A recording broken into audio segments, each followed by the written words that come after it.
नमस्कार साथियों, आपका स्वागत है आपके अपने यूट्यूब चैनल में।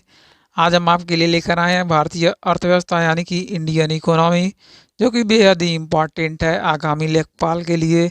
एसएससी, बैंकिंग, यूपीपी अथवा पेट के लिए बेहद ही खास है। यस स्टेट के लिए ही बेहद ही इम्पॉर्टेंट है। तो चलिए बिना देरी किए हुए अपना आज का ये सेशन स्टार्ट करते हैं। आप इस वीडियो को लाइक, शेयर एवं चैनल को ज़रूर सब्सक्राइब करें। साथ ही साथ हमें आप कमेंट ज़रूर करें कि आपको ये वीडियो कैसा लगा। चलिए स्टार्ट करते हैं। शास्त्र का जनक एडम स्मिथ। भारतीय अर्थव्यवस्था कैसी है? विकासशील है। तृतीय विश्व यानी कि थर्ड वर्ल्ड शब्द प्रयुक्त होता है विकासशील देश के संदर्भ में प्रयुक्त होता है। पूंजीवादी तथा समाजवादी अर्थव्यवस्था अपनाने वाला पहला देश है क्रमशः अमेरिका तथा रूस। विश्व की सबसे बड़ी अर्थव्यवस्था है अमेरिका की। विश्व की दूसरी बड़ी अर्थव्यवस्था चीन। सकल घरेलू उत्पाद की दृष्टि से भारत का विश्व में स्थान है 10वां स्थान है। क्रय शक्ति क्षमता यानी कि पीपी के आधार पर भारत की अर्थव्यवस्था का विश्व में स्थान है तीसरा है। मिश्रित अर्थव्यवस्था को अपनाने वाला विश्व का पहला देश था फ्रांस। भारत की अर्थव्यवस्था देखा जाए तो भारत की अर्थव्यवस्था है मिश्रित। मिश्रित अर्थव्यवस्था का क्या अर्थ है? इसका अर्थ है निजी तथा सार्वजनिक क्षेत्रों का सह अस्तित्व। मानव विकास रिपोर्ट जारी करता है। 1990 से संयुक्त राष्ट्र विकास कार्यक्रम यानी कि यूएनडीपी मानव विकास सूचकांक एचडीआई का आकलन का आधार क्या है? जीवन प्रत्याशा, शिक्षा का स्तर एवं प्रति व्यक्ति आय।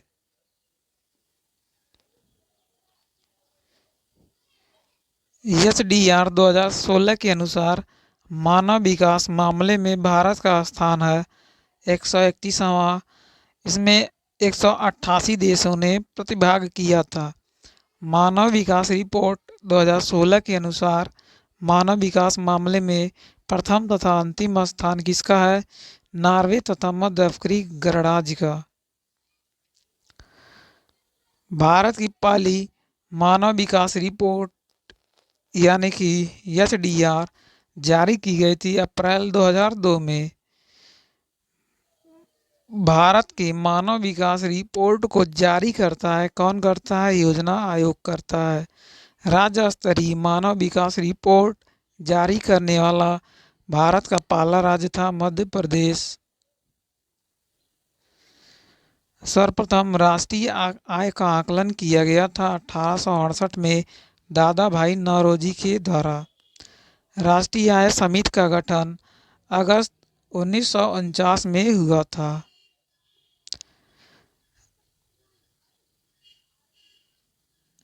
राष्ट्रीय आय समिति ने अपनी पहली रिपोर्ट पेश की थी 1951 में। राष्ट्रीय आय है एक प्रवाह, स्टॉक नहीं है। हिंदू वृद्धि दर संबंधित किससे है? राष्ट्रीय आय से। हिंदू वृद्धि दर के अवधारणा के प्रतिपादक थे प्रोफेसर राजकृष्ण। राष्ट्रीय आय के अनुमान का सबसे पहला सरकारी अनुमान दिया गया था 1948-49 में। राष्ट्रीय आय का सर्वाधिक मापक क्या है? साधन लागत पर शुद्ध राष्ट्रीय उत्पाद। साधन लागत पर शुद्ध राष्ट्रीय उत्पाद यानी कि एनएनपी राष्ट्रीय आय का सर्वश्रेष्ठ मापक है। भारत में राष्ट्रीय आय की गणना का आधार वर्ष है 2011-12 जो कि 2015 से लागू किया गया है। वर्ष 2014-15 में भारत की राष्ट्रीय आय में कृषि क्षेत्र का योगदान है 17.6%। राष्ट्रीय आय तथा सकल घरेलू उत्पाद यानी कि जीडीपी का लेखा करता है सीएसओ करता है लेखा।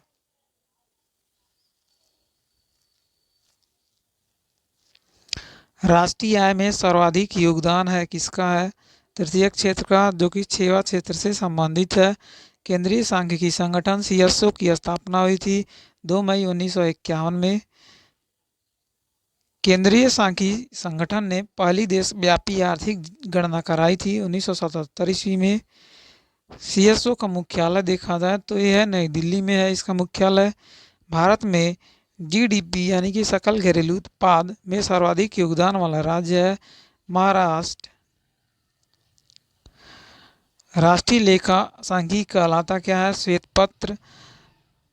श्वेत पत्र प्रकाशित करता है कौन करता है? सीएसओ करता है। भारतीय सांख्यिकी संस्थान है कोलकाता में है। 2016-17 में जीवीए यानी कि सकल मूल्यवर्धन में प्राथमिक क्षेत्र कृषि का है। द्वितीय क्षेत्र है यानी कि उद्योग से संबंधित है। तृतीयक है सेवा से। इनका योगदान अनुमानित है क्रमशः 17.77, 27.95 एवं 54.28%। प्राथमिक क्षेत्र संबंधित है किससे संबंधित है? कृषि से, पशुपालन से, मत्स्य पालन से। द्वितीय क्षेत्र संबंधित किससे है? विनिर्माण, निर्माण, विद्युत एवं जलपूर्ति से। तृतीय क्षेत्र संबंधित है सेवा क्षेत्र, व्यापार, परिवहन एवं संचार से। किसी भी देश की आर्थिक विकास दर का सर्वश्रेष्ठ सूचक होता है प्रति व्यक्ति आय। प्रति व्यक्ति आय मामले में अग्रणी देश देखा जाए तो वह है जापान। वर्ष 2016-17 में भारत में सर्वाधिक तथा न्यूनतम प्रति व्यक्ति आय वाला राज्य है क्रमशः गोवा एवं बिहार। वर्ष 2016-17 में भारत में सर्वाधिक प्रति व्यक्ति आय वाला केंद्र शासित राज्य है दिल्ली। दिल्ली में प्रति व्यक्ति आय सर्वाधिक है। भारत में गरीबी का मापन का आधार क्या चीज़ है? न्यूनतम कैलोरी उपयोग के मौद्रिक माप। न्यूनतम कैलोरी उपभोग के मौद्रिक मान। ग्रामीण तथा शहरी क्षेत्र में एक व्यक्ति के प्रति दिन के भोजन में होना चाहिए क्रमशः 2400 कैलोरी तथा 2100 कैलोरी। भारत में गरीबी का आकलन किया जाता है लकड़वाला फार्मूला के आधार पर। लकड़वाला फार्मूला को स्वीकृति प्रदान की गई थी 11 मार्च 1997 को योजना आयोग के द्वारा। किसके द्वारा? योजना आयोग के द्वारा 11 मार्च 1997 को।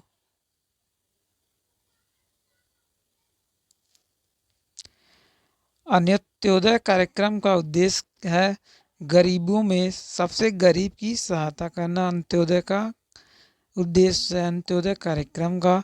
अंत्योदय कार्यक्रम सर्वप्रथम प्रारंभ हुआ था कहाँ हुआ था? राजस्थान राज्य में। भारत में बेरोजगारी संबंधित आंकड़े तैयार किया जाता है राष्ट्रीय प्रतिदर्श सर्वेक्षण यानी कि NSSO द्वारा। भारत के कृषि क्षेत्र में पाई जाने वाली बेरोजगारी है अदृश्य अथवा प्रच्छन्न बेरोजगारी। व्यापार चक्र की मंदी के समय उत्पन्न बेरोजगारी कहलाता क्या है? चक्रीय बेरोजगारी।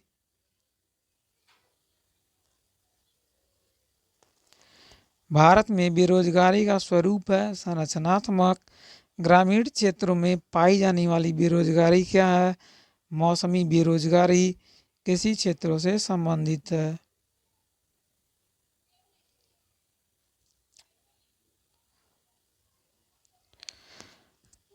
शहरी क्षेत्रों में पाई जाने वाली बेरोजगारी देखा जाए खुली या प्रत्यक्ष बेरोजगारी है। वित्तीय वर्ष की अवधि देखते हैं 1 अप्रैल से 31 मार्च तक होता है वित्तीय वर्ष की अवधि। प्रथम वित्त आयोग का गठन हुआ था सन 1951 में। वित्त आयोग का गठन होता है राष्ट्रपति द्वारा होता है। अनुच्छेद 280(1) के तहत यह प्रावधान है कि राष्ट्रपति वित्त आयोग का गठन करेगा। राज्य वित्त आयोग का गठन अनुच्छेद 243(1) के अनुसार होता है। वित्त आयोग के प्रथम अध्यक्ष थे के सी नियोगी। के सी नियोगी वित्त आयोग के प्रथम अध्यक्ष थे। वित्त आयोग के अध्यक्ष की नियुक्ति करता है राष्ट्रपति। वित्त आयोग का कार्यक्रम होता है यानी कार्यकाल होता है 5 वर्ष। वित्त आयोग में सदस्यों की संख्या देखा जाए तो 5 होती है अध्यक्ष सहित। 14वें वित्त आयोग का गठन हुआ था सन 2013 में। 14वें वित्त आयोग की अवधि है 15 से 20। 14वें वित्त आयोग के अध्यक्ष थे वाई वी रेड्डी। 15वें वित्त आयोग की अवधि होगी 20 से 25।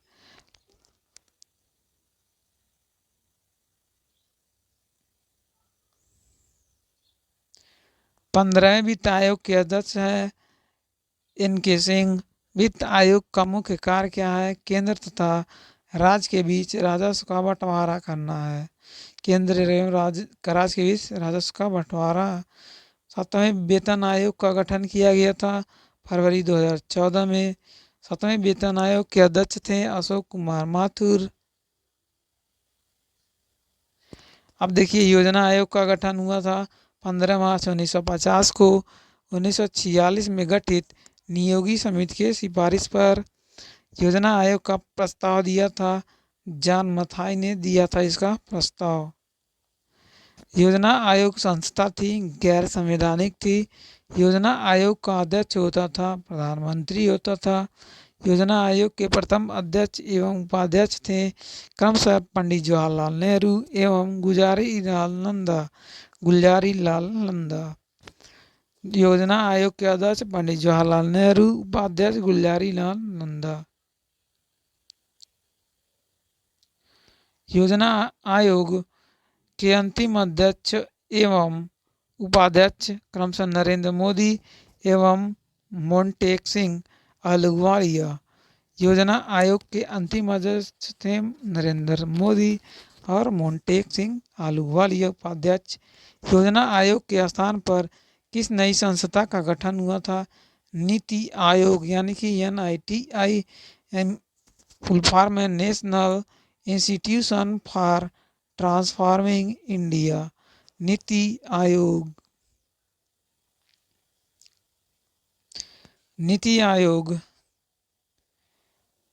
के प्रथम अध्यक्ष एवं उपाध्यक्ष थे नरेंद्र मोदी एवं अरविंद पनगड़िया। उपाध्यक्ष थे नरेंद्र मोदी, अध्यक्ष थे। नीति आयोग का अध्यक्ष होता है प्रधानमंत्री। नीति आयोग संस्था होती है गैर संवैधानिक, परामर्शदात्री एवं विशेषज्ञ संस्था है।